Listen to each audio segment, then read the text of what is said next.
اعوذ باللہ من الشیطان الرجیم بسم اللہ الرحمن الرحیم رب اشرح لی صدری ویسر لی امری واحلل عقدۃ من لسانی یفقہوا قولی ان اللہ وملائکتہ یصلون علی النبی یا ایھا الذین آمنوا صلوا علیہ وسلموا تسلیما۔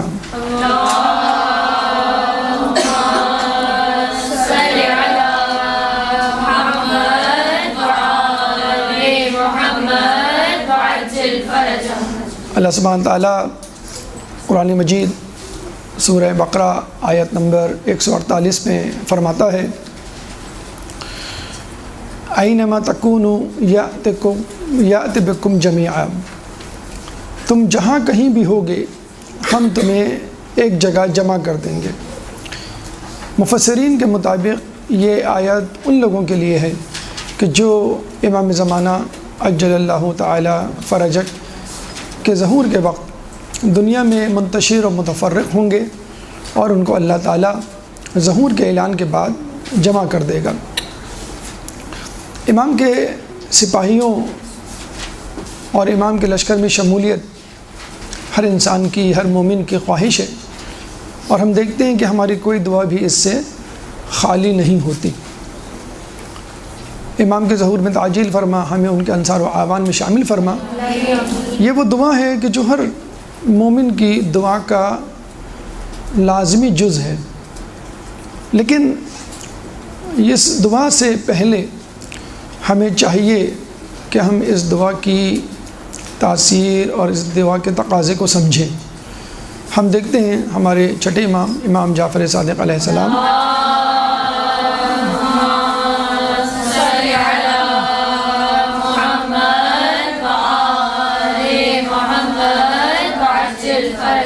فرماتے ہیں کہ اگر میں حضرت مہدی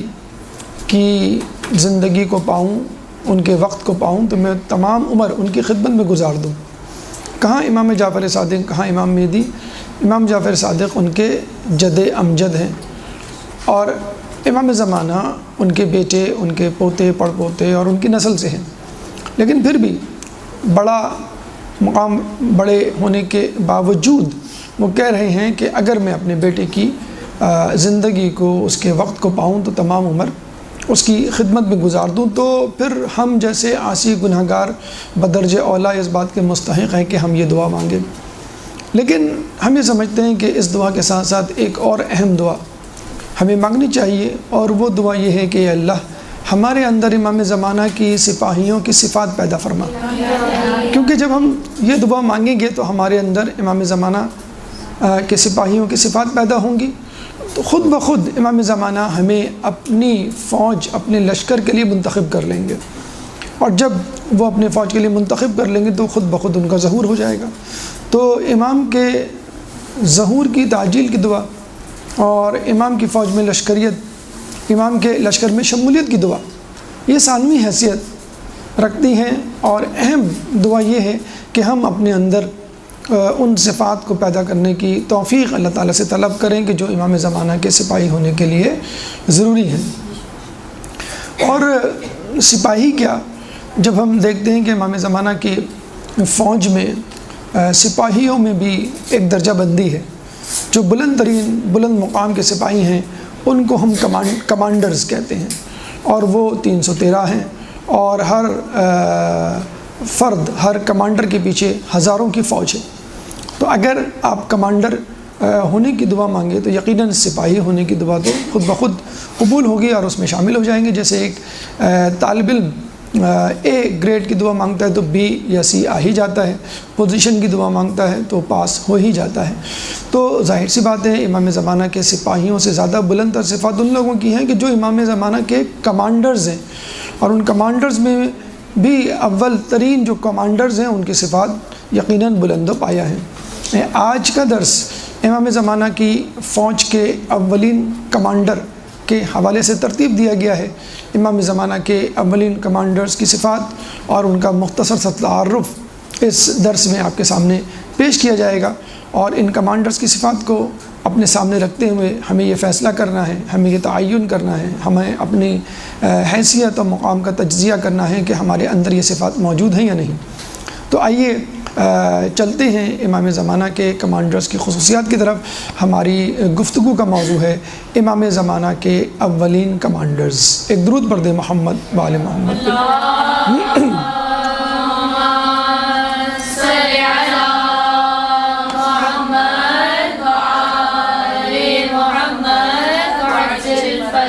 امام زمانہ کے اولین کمانڈرز کم و بیش 10 ہیں، اور اس کے بعد مزید تفصیلات بھی کتابوں میں موجود ہیں۔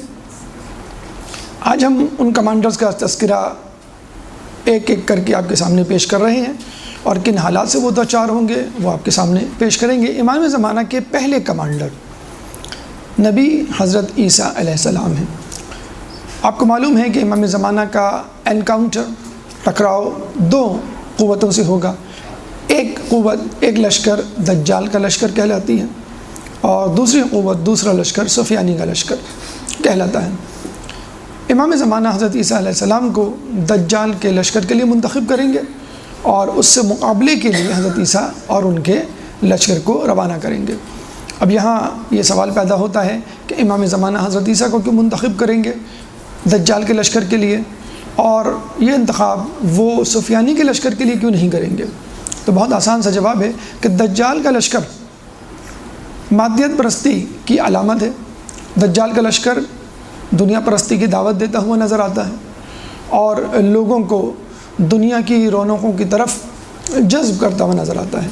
جبکہ ہم دیکھتے ہیں کہ حضرت عیسیٰ علیہ السلام سرتاپا زہد کی علامت ہے۔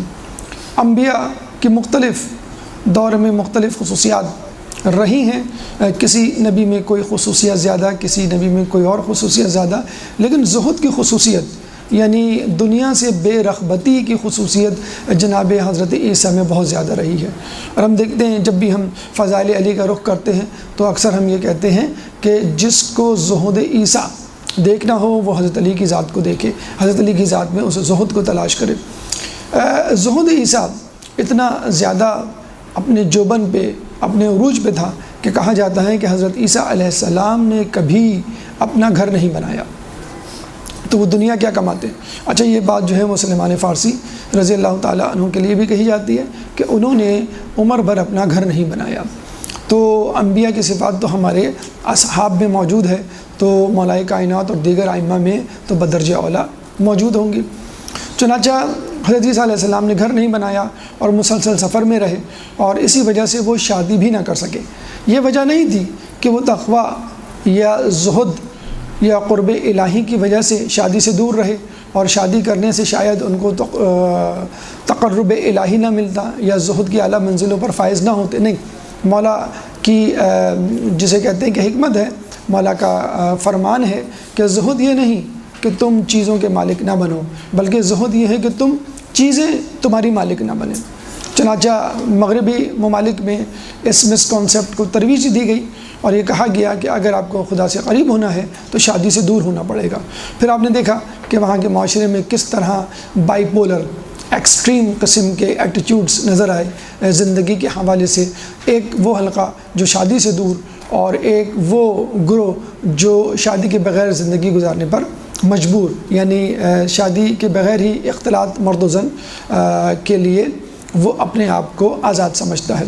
چنانچہ زہد عیسیٰ بہت زیادہ مشہور ہے۔ ان کے پاس کوئی چیز نہیں ہوا کرتی تھی سوائے ایک پیالے کے کہ جس میں وہ کھانا پینا کیا کرتے تھے۔ ایک دفعہ دیکھا کہ ایک شخص دریا سے اپنے ہاتھوں کی مدد سے پانی پی رہا ہے،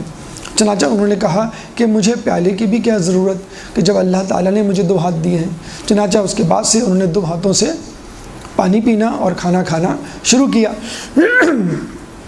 تو زہد عیسیٰ دجال کے مقابلے میں ہوگا۔ دجال دنیا پرستی کی دعوت دے رہا ہوگا، اور عیسیٰ علیہ السلام دنیا سے بے رغبتی کی دعوت دے رہے ہوں گے۔ یہ بھی کہا جاتا ہے کہ دجال کے لشکر میں ولد الزنا سپاہیوں کی کثرت ہوگی، اور یہ بھی کہا جاتا ہے کہ دجال مغرب سے برآمد ہوگا، فلسطین کی طرف سے برآمد ہوگا، حجاز کی طرف آ رہا ہوگا، اور عیسیٰ علیہ السلام سے اس کی ملاقات حرشہ نامی جگہ پر ہوگی۔ تو ولد الزنا کے حوالے سے آپ دیکھ لیجئے مغربی ممالک میں، امریکہ، یورپ، کینیڈا، UK اور دیگر جگہوں پر ولد الزنا بچوں کی کثرت ہے۔ اسکول میں، کالجز میں اور دیگر جگہوں پہ ولدیت کا خانہ عموماً خالی رہتا ہے، اور اب تو انہوں نے اس خانے کو ہی ختم کر دیا ہے کہ اس خانے کو جب بھرا ہی نہیں جاتا اور لوگوں کو جب اپنی ولدیت معلوم ہی نہیں تو پھر اس خانے کو رکھنے کی ضرورت ہی کیا ہے۔ تو ولد الزنا ہر دوسرا تیسرا بچہ وہاں پہ بے نام باپ کے پیدا ہوتا ہے، اور آپ کو معلوم ہے اگر نسل میں کوئی نقص ہو تو وہ دشمن اہل بیت میں سے ہوا کرتا ہے۔ اور کسی نے کیا خوب کہا کہ قرآن صامت کو چھونے کے لیے جسم کی پاکیزگی ضروری ہے، جسم کی طہارت ضروری ہے، اور قرآن ناطق کی محبت کو دل میں رکھنے کے لیے نسل کی طہارت اور نسل کی پاکیزگی ضروری ہے۔ چنانچہ عیسیٰ علیہ السلام دجال سے ملاقات کریں گے حرشہ کے مقام پر، اور دجال کو وہاں پر قتل کریں گے، اور اس بے دردی سے قتل کریں گے کہ کہا یہ جاتا ہے کہ دجال کو وہ آگ میں پگھلا دیں گے۔ یہ بھی یاد رہے کہ دجال وہ شخص ہے کہ جو اپنے ساتھ آگ اور باغات لیے گھوم رہا ہوگا، اپنے فرما برداروں کو باغات میں ڈال رہا ہوگا اور اپنے نافرمانوں کو آگ میں ڈال رہا ہوگا۔ جب رسول دجال کی خبر دیتے ہیں اور یہ بات بتلاتے ہیں تو اس کے فوراً بعد کہتے ہیں کہ تم آگ کو منتخب کرنا، کیونکہ آگ باغ ہوگی اور باغ آگ ہوگا۔ یعنی جب وہ اپنے چاہنے والوں کو باغ میں ڈالے گا تو اللہ کے اذن سے وہ باغات آگ میں تبدیل ہو جائیں گے، اور اپنے نافرمانوں کو جب وہ آگ میں ڈال رہا ہوگا تو وہ آگ باغ میں تبدیل ہو جائے گی، بالکل اسی طرح جس طرح سے نمرود کی آگ ابراہیم علیہ السلام کے لیے باغ میں تبدیل ہو گئی۔ یا نارکونی بردم و سلامن علی ابراہیم، بے خطر کود پڑا آتش نمرود میں عشق، عقل ہے محو تماشائے لب بام ابھی۔ چنانچہ دجال جو اپنی تمام تر رونقوں، اپنی تمام تر دنیاوی جادوگری کے ساتھ لوگوں میں اپنے فتنے کو پھیلا رہا ہوگا اور دنیا کی طرف بلا رہا ہوگا، اس فتنے کا توڑ زہد کے ذریعے، جس طرح بیکٹیریل انفیکشن کا توڑ اینٹی بائیوٹک کے ذریعے، زہر کا توڑ تریاق کے ذریعے ہوا کرتا ہے، دجال کا توڑ خداوند قدوس عیسیٰ علیہ السلام کے زہد کے ذریعے اور ان کی طاقت کے ذریعے ناکام کرے گا۔ حضرت عیسیٰ علیہ السلام کے بارے میں کہا جاتا ہے کہ ان کی ہیبت اتنی ہوگی کہ 1 مہینے کے فاصلے سے لوگ ان کی ہیبت میں مبتلا ہو جایا کریں گے۔ جیسے کسی کو کراچی سے حیدرآباد جانا ہے، 2 گھنٹے لگیں گے، تو جب وہ یہاں سے سوار ہوگا امام زمانہ کا سپاہی، تو حیدرآباد کے لوگ 2 گھنٹے پہلے اس کے آنے سے ہیبت میں اور خوف میں مبتلا ہو جائیں گے۔ اس طرح عیسیٰ علیہ السلام کے بارے میں کہا جاتا ہے کہ جب وہ کسی جگہ 1 مہینے بعد پہنچیں گے تو 1 مہینے پہلے سے ان کی آمد کے خوف سے لوگوں میں تھر تھری آ جائے گی اور وہ خوف میں مبتلا ہو جائیں گے۔ تو دجال کے لشکر اور دجال کے فتنے سے بچنے کے لیے مومنین کو بہت زیادہ تیاری کرنی چاہیے، اور ابھی سے تیاری کرنی چاہیے۔ اگر وہ چاہتے ہیں کہ دجال کے مقابل کھڑے ہوں، اگر وہ چاہتے ہیں کہ امام زمانہ کے ساتھ کھڑے ہوں، تو ان کو زہد اپنانا ہے، ان کو دنیا پرستی سے دور رہنا ہے۔ اور آپ نے یہ دیکھ لیا ہوگا جو لوگ دنیا پرستی کا شکار ہوتے ہیں وہ بس وقتی لذت کی وجہ سے خدا کو اور خدا کے بھیجے ہوئے نمائندوں کو ناراض کرتے ہیں، اور اس وقتی لذت یعنی گناہ کے حاصل ہونے کے بعد ہم دیکھتے ہیں کہ وہ نعمت، وہ دنیاوی لذت فقط عارضی ہوتی ہے اور پھر فوراً ہی وہ ختم ہو جاتی ہے، اور انسان دوبارہ جو ہے وہ کسی اور لذت، کسی اور تمنا، کسی اور خواہش میں مبتلا ہو جاتا ہے۔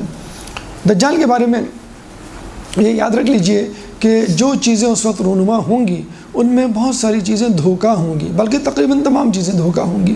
دجال لفظ دجل سے نکلا ہے، دجل و فریب ایک لفظ ہم استعمال کرتے ہیں، یعنی مکاری اور عیاری، جھوٹ، فریب سے کام لینا۔ تو آج کل بھی اس قسم کی ٹیکنیکس آ گئی ہیں، ہو سکتا ہے ان میں سے کسی ٹیکنیک کو دجال استعمال کرے۔ ہولوگرام کا آپ نے نام سنا ہوگا، یہ ایسی پکچرز لینے کی ٹیکنیک ہے کہ جس میں اس شخص کی تصویر لی جاتی ہے جو آپ کے سامنے موجود نہیں ہوتا، اور اس کی پکچر اس طرح لی جاتی ہے کہ وہ آپ کے سامنے انٹرنیٹ یا واٹس ایپ کی پکچر کی طرح موجود ہوگا، اور ایک 3 ڈائمنشنل پکچر کی صورت میں موجود ہوگا، یعنی وہ آپ کے سامنے چلے پھرے گا، لیکن جب آپ ہاتھ لگانے کی کوشش کریں گے تو آپ کے ہاتھ کچھ نہیں آئے گا۔ تو بالکل آگ اسی طرح ہوگی اس کی کہ بظاہر وہ آگ نظر آ رہی ہوگی، اور جب ہاتھ لگائیں گے تو وہ کچھ نہیں ہوگا۔ باغات بظاہر بڑے خوبصورت مزین نظر آ رہے ہوں گے، لیکن جب ہاتھ لگانے کی آپ کوشش کریں گے تو وہ کچھ نہیں ہوگا۔ تو یہ دجال کا مکر و فریب، یہ دجال کا لشکر، اور اس کے مقابلے میں امام زمانہ کے اولین کمانڈر عیسیٰ علیہ السلام کی کارکردگی اور ان کا کارنامہ۔ اس کے بعد دوسرے کمانڈر امام زمانہ کے جو ہمارے سامنے آتے ہیں وہ ہیں سید حسنی یا سید خراسانی، جن کے بارے میں کہا جاتا ہے کہ وہ بنی ہاشم کے قبیلے سے ہوں گے، سادات میں سے ہوں گے، 12,000 کا لشکر رکھتے ہوں گے، اور حجاز سے امام زمانہ کی سرکردگی میں سفیانی کے لشکر کے لیے لڑنے کے لیے روانہ ہوں گے۔ لیکن امام کے ملنے سے پہلے وہ جب واقف نہیں ہوں گے، جن کے بارے میں کہا جاتا ہے کہ وہ تقریباً 6 سال پہلے، 72 مہینے پہلے موجود ہوں گے اور اپنے لشکر کے سمیت دنیا میں برائی کی سرکوبی کر رہے ہوں گے، جب ان کی ملاقات امام زمانہ سے ہوگی تو امام زمانہ اپنا تعارف کروا کے کہیں گے کہ میں ہی مہدی ہوں۔ تو وہ فوراً آپ سے پوچھیں گے اگر آپ مہدی ہیں تو آپ اس بات کے ثبوت کے لیے کوئی دلائل دیں۔ چنانچہ امام زمانہ ان کو کچھ معجزات دکھائیں گے۔ پہلا معجزہ یہ ہوگا، امام زمانہ اپنا سر اٹھائیں گے تو اوپر سے ایک پرندہ گزر رہا ہوگا، اس کو اشارہ کریں گے، وہ پرندہ آپ کے ہاتھ میں آ کے بیٹھ جائے گا اور آپ کی امامت کی گواہی دے گا۔ اس کے بعد امام زمانہ ایک چھوٹی سوکھی لکڑی کو زمین میں گاڑیں گے اور دیکھتے ہی دیکھتے وہ تناور سرسبز درخت میں تبدیل ہو جائے گی۔ اس کے بعد امام زمانہ ایک سخت پتھر زمین سے اٹھائیں گے اپنے ہاتھ میں اور اس کو انگلیوں اور انگوٹھے کے درمیان مسلیں گے تو وہ پتھر ریزہ ریزہ ہو جائے گا، مثل داؤد جس طرح لوہا نرم ہو جایا کرتا تھا، اسی طرح آپ کے ہاتھ میں پتھر نرم اور ریزہ ریزہ ہو جائے گا۔ جب سفیانی سید حسنی یا سید خراسانی یہ معجزات دیکھیں گے تو وہ آپ کے ہاتھوں پر بیعت کریں گے اور امام زمانہ آپ کو اپنے لشکر کے اولین کمانڈرز میں ایک کمانڈر مقرر کریں گے۔ 12,000 کا لشکر ان کے ساتھ پہلے سے ہی ہوگا اور اس کے بعد مزید افواج ان کے ساتھ شامل ہو جائے گی۔ ان کی نشانی کے لیے روایتوں میں آیا ہے بِکَفِّهِ یمنی خال، کہ ان کے سیدھے ہاتھ میں ایک تل ہوگا یا سیدھے ہاتھ میں ایک کالا نشان ہوگا،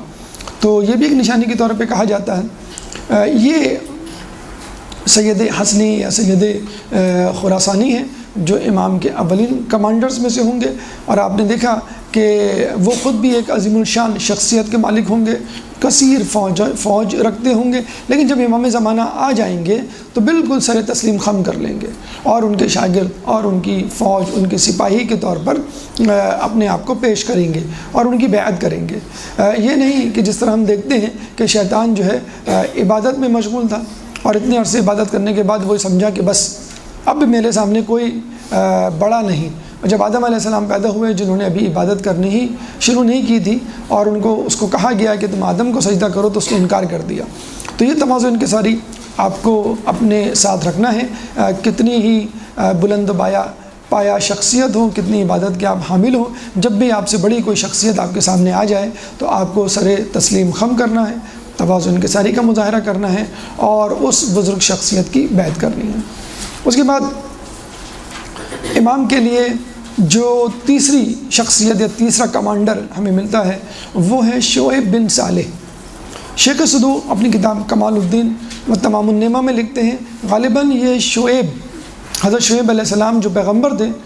وہ ہوں گے، لیکن کچھ جگہوں پہ اس کا انکار کیا گیا ہے اور کہا گیا ہے کہ یہ بنی تمیم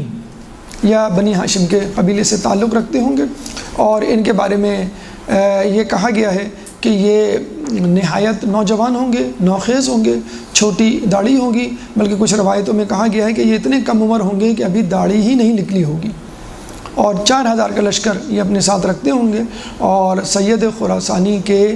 کمانڈر ہوں گے، یعنی سید خراسانی امام زمانہ کے کمانڈر اور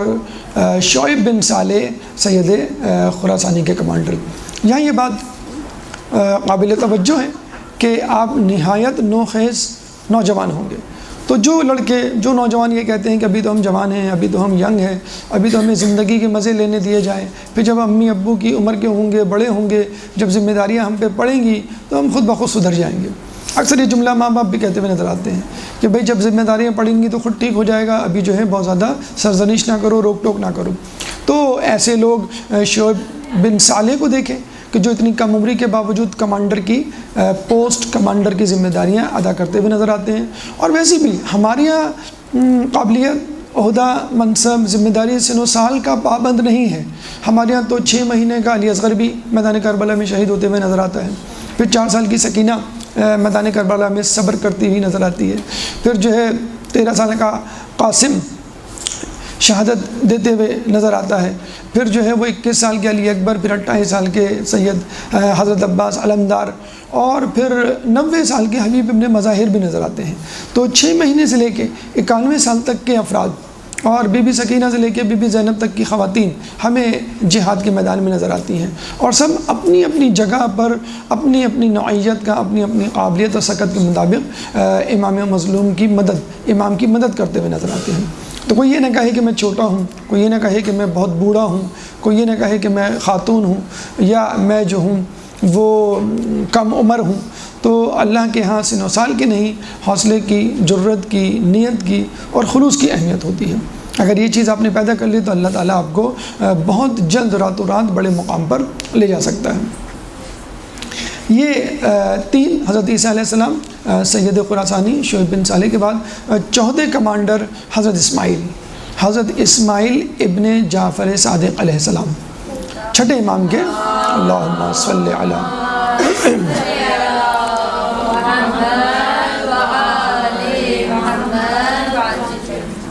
چھٹے امام کے بڑے صاحبزادے جناب اسماعیل کے بارے میں آپ نے سنا ہوگا کہ نزاع پیدا ہوا، اور لوگوں نے یہ سوچا کہ شاید یہ جو ہے ہمارے امام ہیں، کیونکہ بڑا بیٹا عموماً امام ہوا کرتا ہے، لیکن تاریخ نے یہ دیکھا، چشم فلک نے، کہ امام جعفر صادق علیہ السلام کے زمانے میں، ان کی زندگی میں آپ کے بڑے صاحبزادے جناب اسماعیل کا انتقال ہو گیا۔ اور جب وہ دفنانے کے لیے ان کی میت کو لے جا رہے تھے تو ایک جگہ انہوں نے روک کر ان کی میت کو، ان کے چہرے کو دکھا کر یا اس میت کی طرف اشارہ کر کے یہ کہا کہ دیکھو، اللہ کے نزدیک امام کے تعین کرنے میں جس طرح حجت میرے بیٹے کے لیے واضح ہوئی ہے، اس طرح اس سے پہلے کبھی کسی کے لیے نہیں ہوئی۔ یعنی تم سمجھ رہے تھے کہ اسماعیل میرے بعد امام بنے گا، اللہ تعالیٰ نے اس کو مجھ سے پہلے اس دنیا سے رخصت کر دیا، اب کوئی گنجائش نہیں اسماعیل کو امام کہنے کی۔ لیکن وہ اتنی متقی پرہیزگار تھے، لوگوں کو شک و شبہ ہو گیا اور لوگوں نے امام کی بات پر کان نہیں دھرا۔ اسی طرح کا واقعہ ہمیں محمد حنفیہ کے بارے میں ملتا ہے کہ لوگوں نے امام سجاد کے مقابلے میں ان کو امام سمجھا، اور اتنا زیادہ فتنہ پھیلا کہ امام سجاد نے ایک دفعہ ان کا ہاتھ پکڑ کر بیت اللہ کی طرف رخ کیا اور حجر اسود کی طرف اشارہ کر کے کہا کہ تم سلام کہو۔ آپ نے سلام کہا، حجر اسود خاموش رہا، پھر امام سجاد نے سلام کیا تو حجر اسود نے وعلیکم السلام کہا، اور اس کا فیصلہ ہو گیا کہ کون امام ہے۔ چنانچہ اسماعیل متقی پرہیزگار تھے لیکن امام نہیں تھے، تو لوگوں نے ضد میں آ کر ان کے بیٹے محمد بن اسماعیل کو امام بنا لیا، پھر ان کے بیٹے، پھر ان کے بیٹے، اس طرح ایک اسماعیلی فرقہ جناب اسماعیل ابن جعفر کے توسط کے حوالے سے چل پڑا، اور پھر 19ویں امام پر آ کر پھر اسی طرح کا نزاع پیدا ہوا کہ بڑا بیٹا پیدا ہوا، بڑے بیٹے کا انتقال ہو گیا، لیکن لوگوں نے بڑے بیٹے ہی کو اور اس کے بعد اس کی اولاد کو امام سمجھا۔ پھر وہاں سے ایک اور فرقہ یعنی بہری فرقے کی بنیاد پڑی، اور پہلا فرقہ اسماعیلی سے آغا خوانی ہو گیا۔ تو یہاں اس طرح لوگوں میں ڈویژن ہوئی۔ تو کہنے کا مقصد یہ ہے کہ جناب اسماعیل کے بارے میں 6ٹھے امام فرماتے ہیں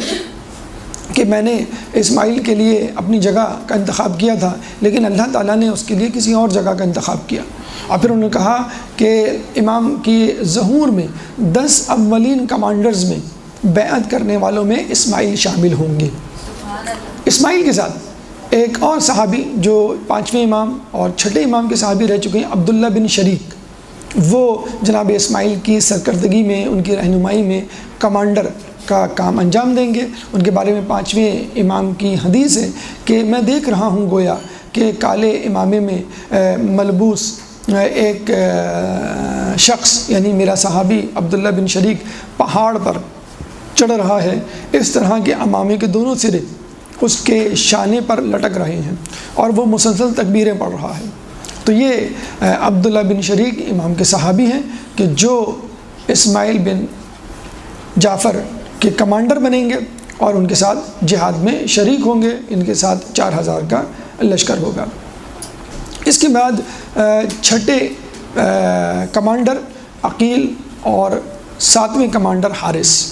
یہ دونوں ایک ہی فوج میں ہوں گے اور اس فوج میں ہوں گے جو فوج امام کی رہنمائی میں عراق میں داخل ہو گئی۔ تو یہ فوج جس کو عراق لے کے جائیں گے، امام اگلی فوج یعنی فوج کا اگلا حصہ عقیل کمانڈر کی رہنمائی میں ہوگا اور فوج کا پچھلا حصہ حارث نامی شخص کی کمانڈر شپ میں ہوگا۔ تو یہ دونوں افراد اس فوج کے کمانڈر ہوں گے۔ یہ 7 کمانڈر، 8ویں کمانڈر امام کے اولین کمانڈروں میں ان کا نام ہوگا جبیر بن خافور۔ جبیر بن خافور کے بارے میں کہا جاتا ہے کہ وہ 4000 کا لشکر لیے ہوئے اس وقت جبل الاحواز نامی پہاڑ پر متعین ہیں اور امام زمانہ کا انتظار کر رہے ہیں۔ جب بھی امام زمانہ آئیں گے آپ ان کا ساتھ دیں گے۔ جبل الاحواز میں جبیر بن خافور۔ جبیر کے بارے میں ایک دلچسپ پس منظر ہمیں روایتوں میں ملتا ہے کہ دراصل آپ حاکم شام کے خزانچی تھے۔ ایک دفعہ انہوں نے حاکم شام سے کہا کہ میں کوفے میں اپنی والدہ سے جا کر ملنا چاہتا ہوں۔ تو حاکم شام نے کہا تمہیں معلوم نہیں کہ کوفے میں ایک بہت بڑا جادوگر رہتا ہے اور وہ تم کو تمہارے دین سے برگشتہ کر دے گا۔ تو جبیر نے کہا کہ آپ فکر نہ کریں، میں بہت مضبوط عقیدے کا حامل ہوں اور آپ کی حمایت سے میں نہیں پھروں گا، میں فقط اپنی ماں کی خدمت کرنا چاہتا ہوں، ان کی دعا لینا چاہتا ہوں اور پھر دوبارہ اپنے کام پر آ جاؤں گا، مجھے چند دن کی رخصت دیجیے۔ چنانچہ حاکم شام نے کچھ پیسوں کے ساتھ ان کو روانہ کیا کوفے۔ اس وقت جنگ صفین کے بعد کا دور تھا اور ماحول میں کشیدگی تھی۔ مولا علی کے گماشتے، ان کے مخبر، ان کے فوجی سرحدوں کے قریب گھوم رہے تھے، چنانچہ کسی بھی مشکوک شخص کی آمد پر اس سے وہ پوچھ گچھ کرتے۔ جب جبیر بن خافور کوفے میں داخل ہونے لگے تو آپ کی سپاہیوں نے آپ کو روکا، تو پتہ چلا کہ یہ حاکم شام کے پاس سے آ رہے ہیں۔ چنانچہ وہ لے کر مولا علی کے پاس آئے۔ تو کہتے ہیں کہ جب جبیر بن خافور اندر تشریف لا رہے تھے تو مولا نے ان کو دیکھتے ہی کہا کہ تم اللہ کے خزانوں میں سے ایک خزانہ ہو۔ آتے ہی، حالانکہ وہ کہاں سے آ رہے تھے؟ حاکم شام کے ان کے خزانچی تھے، لیکن مولا نے ان کے مستقبل کو پریڈکٹ کر لیا تھا کہ یہ کیا کرنے جا رہے ہیں، تم اللہ کے خزانوں میں سے ایک خزانہ ہو۔ چنانچہ جب وہ قریب آئے تو مولا نے کہا کہ کیا تم کو حاکم شام نے اس بات کی خبر نہیں دی تھی کہ کوفے میں ایک جادوگر رہتا ہے اور مجھے جادوگر نہیں کہا تھا؟ تو اس نے کہا کہ ہاں واقعی حاکم شام نے آپ کو جادوگر کہا تھا۔ پھر مولانا نے کہا کہ کیا تم نے ایک خطیر رقم عین التمر نامی جگہ میں زمین میں نہیں دفنائی تاکہ لوگ اس کو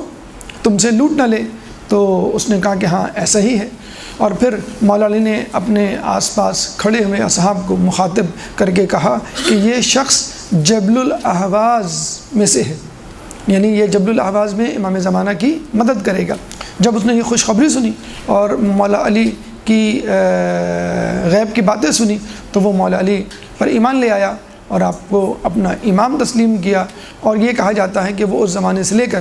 آج تک جبل الاحواز میں متعین ہے اور امام کا مسلسل انتظار کر رہا ہے۔ اللہ تعالیٰ نے اس کو ایک طول عمر دی ہے۔ اللہ تعالیٰ کسی کو بھی امام زمانہ کی طرح طول عمر بھی دے سکتا ہے اور کسی کو زندہ کر کے واپس اس دنیا میں امام زمانہ کے لشکر میں شامل بھی کر سکتا ہے۔ اور یہ دعائے عہد کا جسے کہتے ہیں کہ رد عمل ہے، اس کی ایک جزا ہے کہ جو شخص 40 دن تک نماز فجر کے بعد دعائے عہد پڑھے گا اللہ تعالیٰ اس کو امام کے لشکریوں میں شامل کرے گا۔ اگر امام کے ظہور سے پہلے اس کا انتقال ہو جائے گا تو اس کو اس کی قبر سے اٹھایا جائے گا اور امام زمانہ کے لشکر میں شامل ہونے کی اس کو توفیق دی جائے گی۔ امام زمانہ کے 9ویں کمانڈر مفضل، توحید مفضل کے نام سے آپ نے ایک بہت طویل بہت خوبصورت حدیث سنی ہوگی۔ امام ششم سے مروی ہے کہ جب 2 افراد مسجد نبوی میں آئے اور انہوں نے خدا کے خلاف باتیں شروع کی اور کہا کہ ہمارے پاس کوئی منطقی کوئی عقلی ثبوت لے کر آؤ قرآن اور حدیث سے ہٹ کر، تو مفضل جو ہے امام ششم کے پاس گئے تو امام ششم نے ان کو دنیا کی عجائبات اور دنیا کی مخلوقات اور ان کے محیر العقول جسے کہتے ہیں کہ احوال سے آگاہ کیا اور یہ کہا کہ کیا ایسا ممکن ہے کہ دنیا اتنی ترتیب کے ساتھ اور اتنی نظم و ضبط کے ساتھ بغیر کسی بنانے والے خالق کائنات یا خدا کے وجود میں آ جائے؟ اور پھر جب انہوں نے مفضل نے ان لوگوں کو یہ بات جا کے بتلائی تو وہ لاجواب ہو گئے۔ تو مفضل کے بارے میں امام فرماتے ہیں کہ مفضل تم امام کے اولین 44 افراد میں شامل ہوگے اور لشکر کے داہنی طرف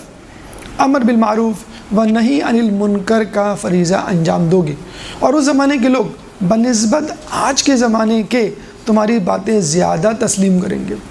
چنانچہ ہم دیکھتے ہیں کہ مفضل جو ایک بڑی علمی شخصیت تھے، اللہ تعالیٰ نے ان کو اس علم کی بدولت امام کے اولین کمانڈر میں شامل کیا۔ چنانچہ ہمیں بھی چاہیے اس علم کی تشنگی کو بجھانے کے لیے مدرسوں کا، کتابوں کا، علماء کی طرف رخ کریں اور سخت سے سخت حالات میں بھی اپنے علم کا فائدہ اٹھاتے ہوئے امر بالمعروف و نہی عن المنکر سے پرہیز کریں۔ جس طرح ہم دیکھتے ہیں کہ مولا جو ہے عین لڑائی کے وقت آسمان کی طرف دیکھتے ہیں اور یہ کہتے ہیں کہ میں نماز کا انتظار کر رہا ہوں اور یہ دیکھ رہا ہوں کہ نماز کا وقت ہوا کہ نہیں۔ تو جب لوگوں نے کہا اس حالت جنگ میں نماز کا خیال، تو آپ نے کہا اسی نماز کے لیے تو جنگ کر رہا ہوں۔ تو مسلمان جو امام زمانہ کی رہنمائی میں جنگ کریں گے وہ دراصل نیکی کو پھیلانے کے لیے کریں گے، وہ دراصل بدی کو کم کرنے کے لیے، ختم کرنے کے لیے کریں گے۔ تو جب لشکر میں امر بالمعروف و نہی عن المنکر ہوگا تو پھر وہی لشکر اس قابل ہوگا کہ جیتنے کے بعد نیکی کو پھیلائے اور بدی کو ختم کرے، ورنہ پھر وہی لشکر تکبر میں، طاقت کے نشے میں سرشار ہو کے، چور ہو کے اسی طرح کا ظلم کر سکتا ہے جس طرح کے دوسرے لوگ کر رہے تھے یا ان کے فریقین کر رہے تھے۔ تو علم کا حصول، امر بالمعروف و نہی عن المنکر کا فریضہ، یہ اولین شرائط میں سے ہے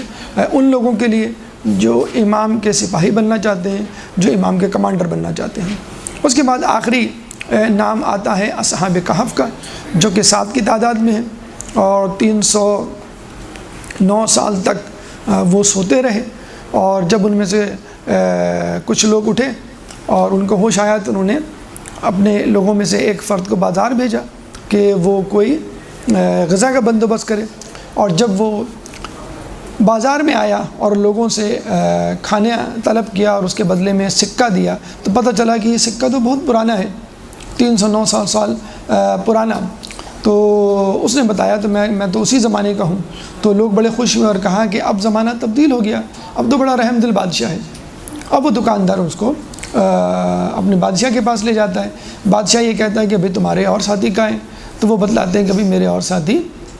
غار میں ہیں۔ تو بادشاہ کہتے ہیں چلو ہم سب ان کو لینے چلتے ہیں اور ہم چاہتے ہیں کہ تم لوگ ہمارے ساتھ رہو۔ یہ جب واپس آتا ہے اپنے ساتھیوں میں اور ساتھیوں کو بتلاتا ہے کہ باہر بادشاہ اور اس کے ساتھی ہمارا انتظار کر رہے ہیں، تو ساتھی گھبرا جاتے ہیں اور یہ کہتے ہیں کہ یہ نہ ہو کہ بادشاہ جو ہے ہم پہ ظلم کر بیٹھے یا ابھی نرم ہے بعد میں وہ ظالم بن جائے، تو ہم خدا سے یہی دعا کرتے ہیں کہ اللہ تعالیٰ ہمیں دوبارہ صلح دے۔ تو کہا یہ جاتا ہے کہ انہوں نے دعا کی، ان کی دعا کو اللہ نے قبول کیا اور اللہ تعالیٰ امام کے ظہور کے وقت ان اصحاب کہف کو دوبارہ زندہ کرے گا اور پھر امام کے لشکر میں شامل کر کے ان سے وہ کام لے گا جو اس زمانے کا بلکہ ہر زمانے کا اہم ترین کام ہے۔ یہاں پر ایک بات اہم جو گوشہ گزار کرنا ضروری ہے کہ اس طرح تو اور بھی بہت سے لوگ ہیں کہ جو شعیب بن صالح سے مثلا، عبداللہ بن شریک سے مثلا یا دیگر حضرت اسماعیل ابن جعفر سے مثلا معتبر تھے، اور وہ لوگ اس میں کیوں نہیں شامل ہوئے؟ جس کا جواب یہ ہے کہ جن کی حسرت ناتمام رہ گئی یا جن کے بارے میں کہا جاتا تھا یا سوچا جاتا تھا عوام کی طرف سے کہ اگر ان کو موقع ملتا تو یہ کچھ کر کے دکھاتے، تو ان لوگوں کو خصوصی طور پہ شامل کیا جائے گا، جیسے مفضل ہیں، جناب اسماعیل ہیں یا دیگر افراد ہیں، حاکم شام کا جو خزانچی ہے جبیر بن خافور، تو ان لوگوں کو اپنی صلاحیت اور قابلیت اور ایمان کے باوجود کچھ کرنے کا موقع نہیں ملا اور وہ حسرت لیے اس دنیا سے چلے گئے، اور یہ دعا کرتے ہوئے کہ اگر امام زمانہ آئے تو ہم ان کے لشکر میں شامل ہوں گے اور کچھ کر کے دکھائیں گے، اللہ کے حضور قربانی دے کے دکھائیں گے تاکہ اللہ تعالیٰ ہم سے خوش ہو۔ تو یہ امام زمانہ کے اولین کمانڈرز ہمیں اپنے اعمال کو، اپنی شخصیت کو، اپنے روز و شب کو اس سینیریو میں دیکھنا ہے، اور جو کام ہم کر رہے ہیں اس کو غیر اہم نہیں سمجھنا ہے کہ جب امام آئیں گے تو پھر ہم کوئی بڑا کام کریں گے، فی الحال تو زندگی کو ایسے ہی گزار دو. نہیں، علم حاصل کرنے کا کام ہے، امر بالمعروف و نہی عن المنکر کا کام ہے، تواضع انکساری کا کام ہے، زہد کی قابلیت ہے، ماں باپ کی فرما برداری ہے. یہ جو جبیر بن خافور ہیں، یہ ہم سمجھتے ہیں کہ اپنے ماں کی خدمت کے لیے، اپنی ماں کی دعا کی وجہ سے اس مقام پر پہنچے کہ وہ حاکم شام کی بات کو رد کرتے ہوئے اپنی زندگی کا رسک لیتے ہوئے کوفے میں آئے کہ کسی طرح میں اپنی ماں کی خدمت کروں. تو یقیناً ماں کی خدمت کی ہوگی، یقیناً ماں کی دعا لی ہوگی، اور اسی جوش و جذبے نے ان کو کسی بڑے مقام پر پہنچایا. تو آپ یہ نہ سمجھیں کہ امام جب آئیں گے تو پھر میں کوئی بڑا کام انجام دوں گا یا دوں گی. آپ یہ نہ سمجھیں کہ ابھی میں فی الحال کم عمر ہوں، ابھی میں جو ہوں وہ وسائل نہیں رکھتا، یا میں خاتون خانہ میں سے ہوں. امام کے لشکر میں 50 خواتین بھی ہوں گی، جن میں زیادہ خواتین کا تعلق جو ہے علاج معالجے سے ہوگا، کھانے پکانے سے ہوگا، اور کبھی ضرورت پڑی تو ان کو میدان جنگ میں بھی طلب کیا جا سکتا ہے، اس حوالے سے کہ خود دجال کے لشکر میں خواتین ہوں گی، اس کے ایک ہاتھ میں بے حجاب خواتین اور دوسرے ہاتھ میں موسیقی کے آلات، تو ہو سکتا ہے اس حوالے سے بھی ان کی ضرورت پڑے. تو بہرحال ہر شخص کو اپنی جگہ یہ سوچنا ہے کہ میں غیر اہم نہیں ہوں، امام کی نظریں مجھ پر بھی ہیں. یہ الگ بات ہے میں اپنی ذمہ داری سے غافل ہوں، اور انتظار نہیں کرنا ہے کہ امام ظہور کریں گے تو میں کچھ کر کے دکھاؤں گا. مجھے ابھی سے کچھ کرنا ہے، کیونکہ امتحان دینے سے پہلے تیاری کرنی ہوتی ہے. امتحان کا پرچہ جب سامنے آ جائے تو پھر تیاری نہیں ہوتی، پھر تو جسے کہتے ہیں کہ ناکامی کا سامنا کرنا پڑتا ہے. تو جو آپ کی واجبات کی ذمہ داری ہے اس کو ادا کریں،